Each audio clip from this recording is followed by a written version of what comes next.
Have you ever seen coaches that post, "Oh, today I had $10,000 day."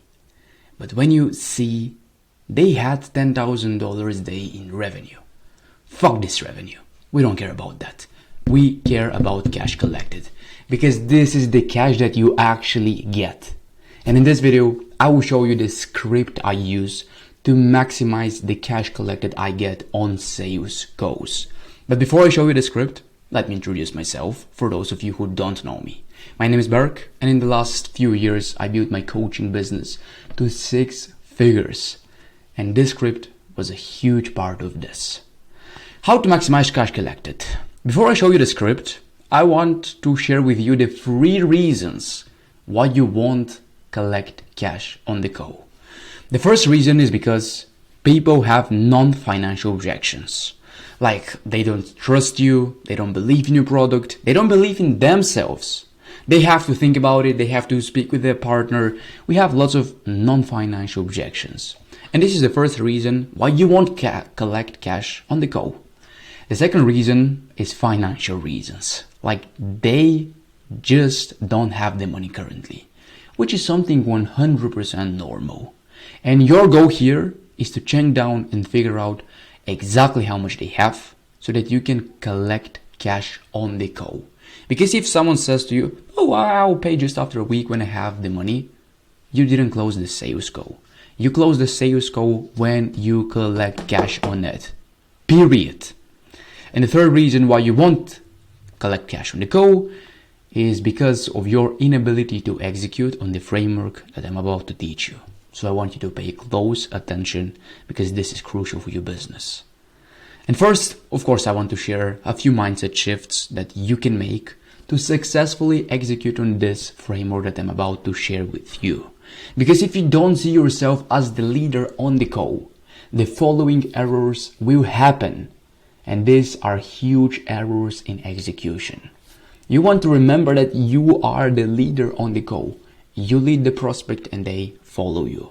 A lot of times, because you have built such a good rapport with the prospects, you just want to be nice with the prospects at the end. I think this happens to you. This happens to me many times. And because you want to be nice, the following things will happen. You give them installment options immediately up front without seeing how much cash they have. You give them multiple installment options at once, like all of these are mistakes. You will let them off the phone to think about and follow up with you.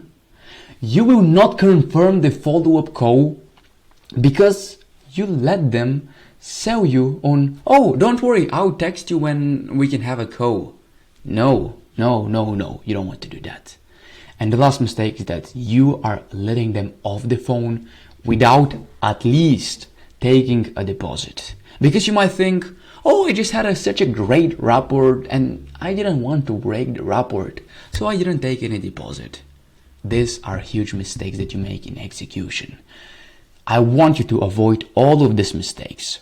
Don't try to be nice. You want to help people on the sales goal. That's why they're here, and that's why you are here for them, to help them. So you have to lead them, and you have this moral obligation to get them in your program, because your program will completely change their lives. And this is the flow you can use to maximize cash collected. But of course, it is important to do your homework prior to the call. So what you have to do before the call, you want to know the income, like the monthly income that they have right now with their business, from their job, whatever. And you want to be aware of their investment budget. All of these things can be understood from Calendly. That's why you have to have a calendar link where you have some questions before people book a call with you, because this information is crucial. And of course, you must decide beforehand how much cash you want to collect from this lead. This is super important.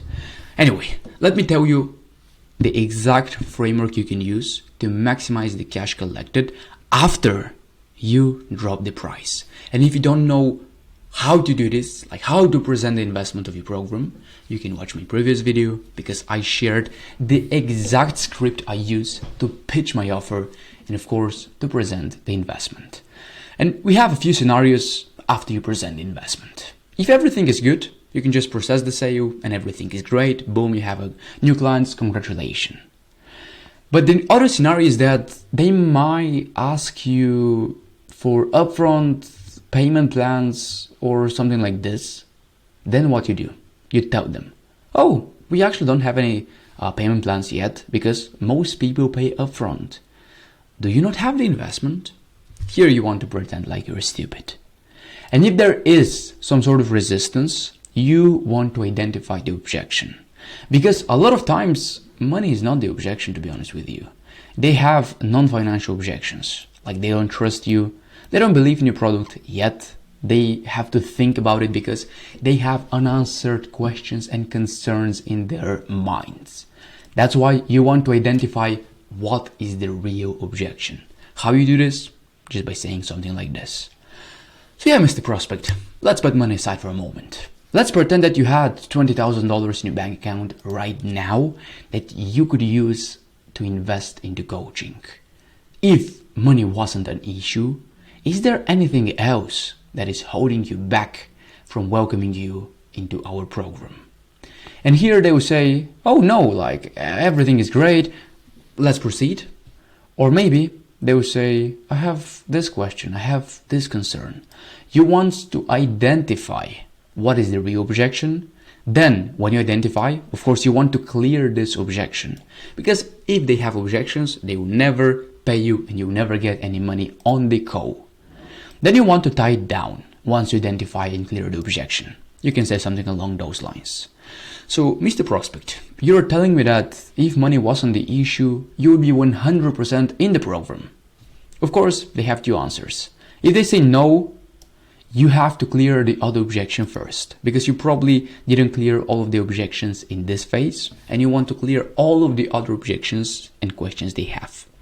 But if they say yes, oh yes, I'll be 100% in if money wasn't the problem, then you want to proceed on to cash on hands. You want to see how much cash they actually have so you can collect this. And how you determine cash in hand? Just by using the following words. You can say, if money is the only problem, I never let money be the reason why someone can't work with me, because I know how much success we're going to have working together. So Mr. Prospect, tell me, how much do you actually have right now? And of course you can add to this, I saw that you indicated that you have XYZ money from your application. Or you can say, I saw that you mentioned to my appointment setter, Richard, that you have this amount of money. I saw your income in the app.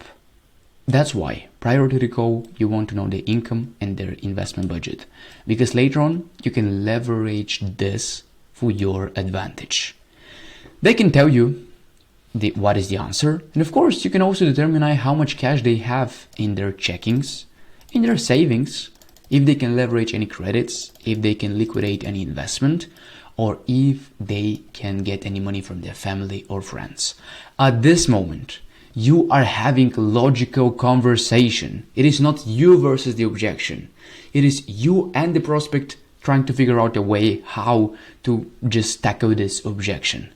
Because they have no more questions, they're 100% in your program. You just have to figure out the logistic, how to get them in the program and see how much money they have.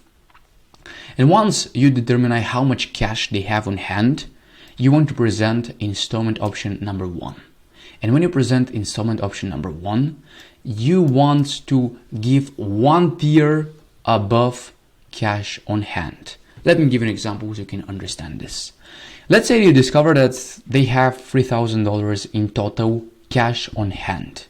You don't review that you have, let's say, a payment plan that is $3,000 a month, or you don't review that you have a payment plan $2,000 a month.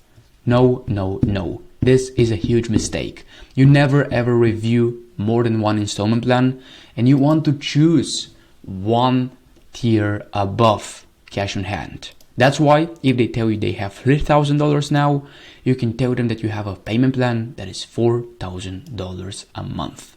The reason why we do this is because buyers are liars. Let's be honest.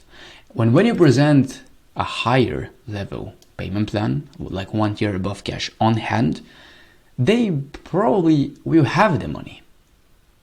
and boom, you maximize the cash collected here.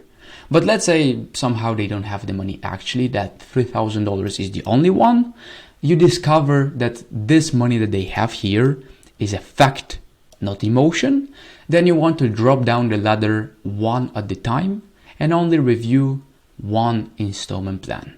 Like when you discover this $4,000 payment plan and you see that this is actually fact, they don't have this money right now, you can just drop down the tier and you can let them know that you have an investment plan that is $3,000 a month, and that's how you maximize the cash collected.